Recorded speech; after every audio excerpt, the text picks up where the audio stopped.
We've been living in Spain for almost 2 years and we absolutely love it.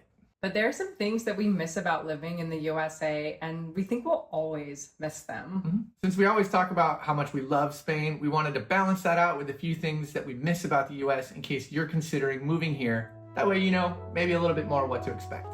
I'm Shawn. I'm Lainey, and this is Days We Spend.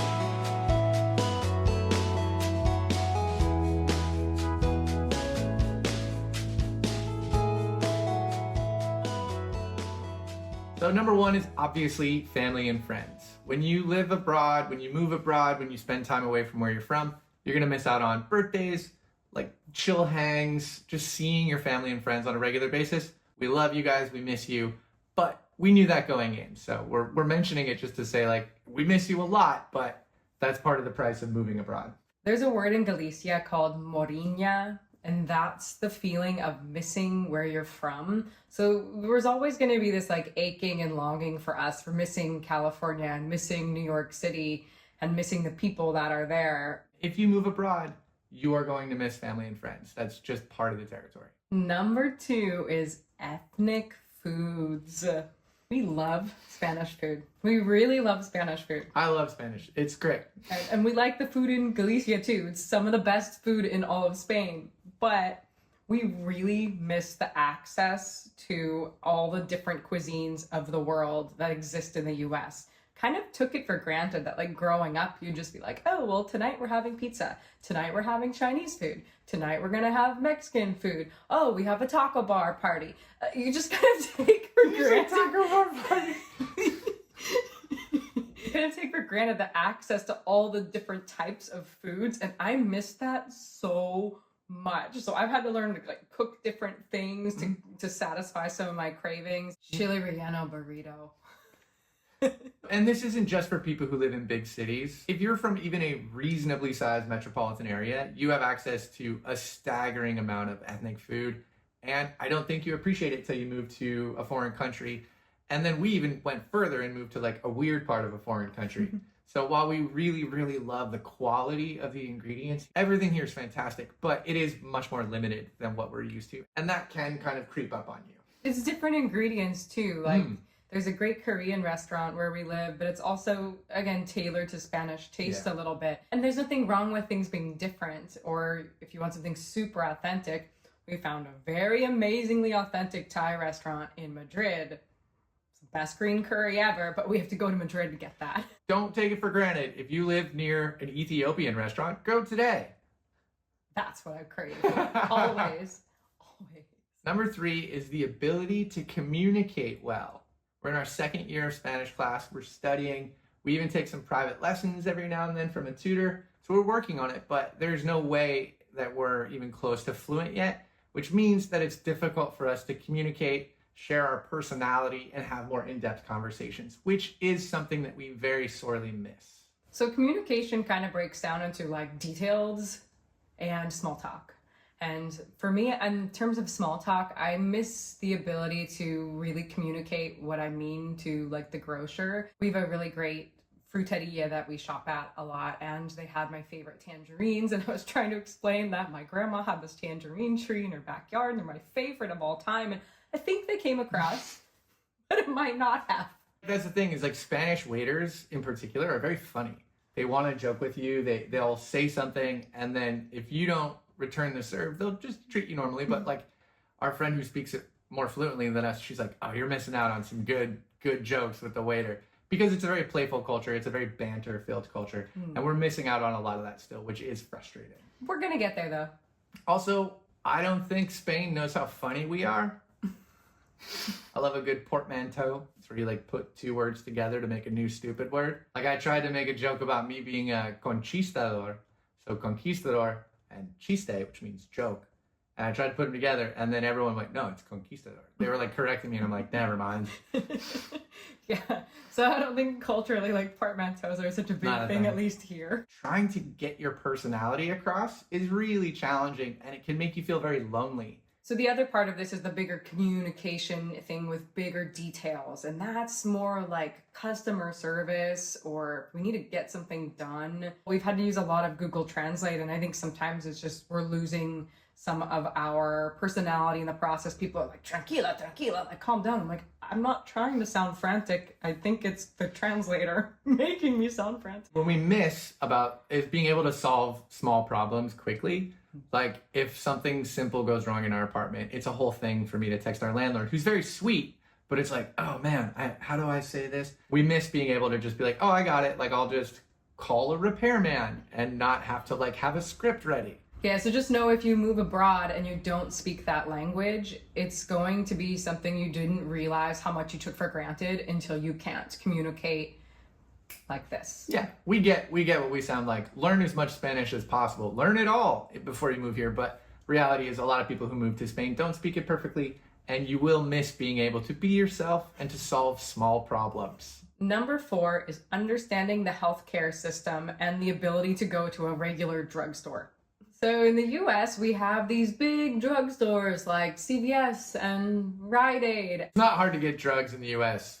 Sounds terrible. Oh, I need a big bottle of Advil? Great. I need some cold medicine? Easy. Oh, I need like some arnica gel? Got it. Almost everything's over the counter unless it's something really serious in the US, and here that's not the case. You have to always go into the pharmacy and talk to the pharmacist. And sometimes that's great, but other times I just want to pick up some ibuprofen and not have to have a whole conversation about how much I need and what dosage I want. It's also sold in different amounts. So the ibuprofen here, whatever, it's sold in like packs of 10 or 20. You can't buy a bottle of 400 like you can at CVS. So you're always dealing with like, oh, I'm out of cough medicine, or I need to get this.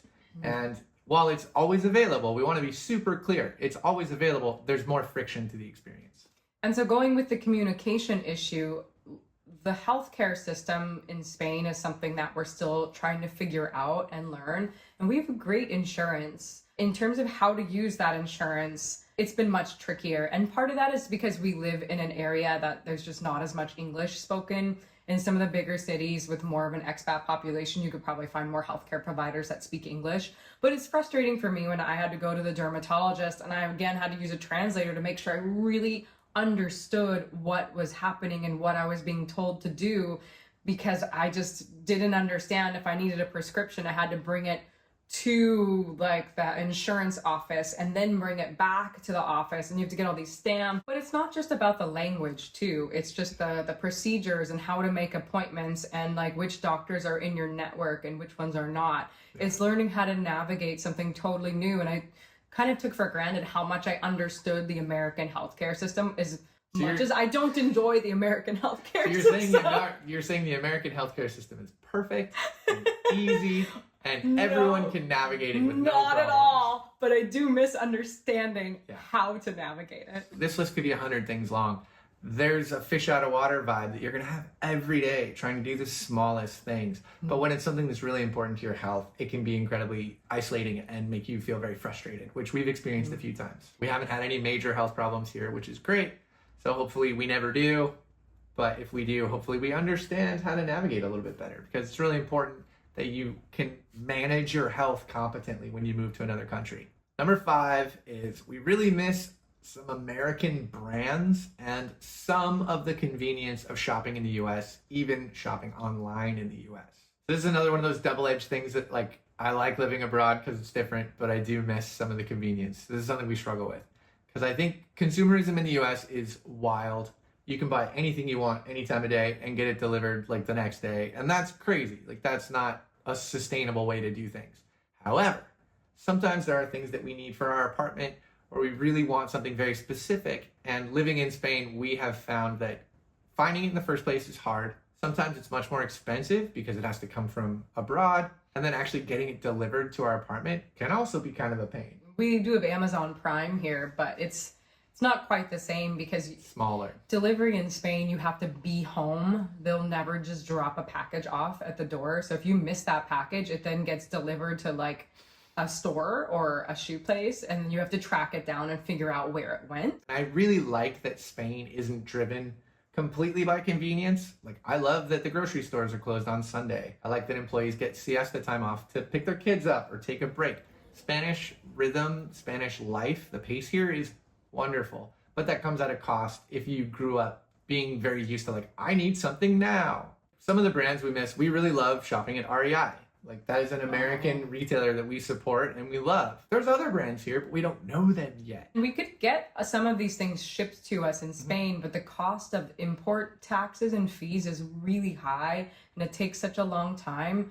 And we've had things like lost in transit or shipped back to the companies. It's just sometimes not even worth the hassle. We really took for granted like how easy it was to just be like, oh cool, REI has a sale. We all need new jackets. We're trying to shop less. We're trying to buy fewer things. This is a good thing. But when you need something and it's really hard to get, it can be frustrating. For instance, we make videos on the YouTube. Thank you for watching. Thank you for so much. Subscribe, click, like bell, and subscribe. Bell. What do we say? Smash that like button. Oh. So Lainey's phone is an iPhone 13. There's a new one coming out. We'd like to upgrade her phone. We looked at buying it here in Spain, and with the exchange rate and the way that European market works, it's like $500 more expensive for the exact same device. That's wild. That is a massive difference. If you move to Spain or France or Italy or Japan, you are going to run into that face first, because I don't think we realize it until we leave the US, how much the US is driven by like convenience and consumerism. This is kind of our honorable mention category. Like, we're from California, so we miss like regional things. Like, I really miss In-N-Out. Yeah, I used to work at In-N-Out. And I love it. I miss like going to California beaches. You miss like Yosemite. Like, oh yeah. There's beautiful things here. We hiked the Picos de Europa. It's incredible, but it's not where we're from. So Morinha. Always have that Morinha. It's very exciting to live in a foreign country. We've absolutely loved the last 2 years here of like learning about Spanish festivals and food and meeting new friends and going new places and walking all the caminos. But it's important to remember that we also miss and love a lot of things about the US. And that culturally we are American and we'll always be that way culturally. Except now when we go back to the United States or we go and hang out with our family somewhere, there's a bit of me that feels Spanish. Yeah. Now it feels weird to eat dinner earlier than 9 p.m. We met some family in France for a quick trip, and it was challenging to eat dinner at 7. We are slowly becoming Spanish, but we're always going to have those deep American roots, and I think that's great. If you have anything that you think you might miss, or if you have any questions for us, leave them in the comments. We always love to hear what you guys are nervous about or concerned about when it comes to moving to Spain. We love talking to you guys and answering questions, so get in there, smash buttons. If you're thinking about moving to Spain and you don't know where to start, we've got some links in the description below to help you out with some FAQs on different visas and some of our experience for you. Thank you so much for spending your day with us, and we'll see you in España. Smash the button. Smash it.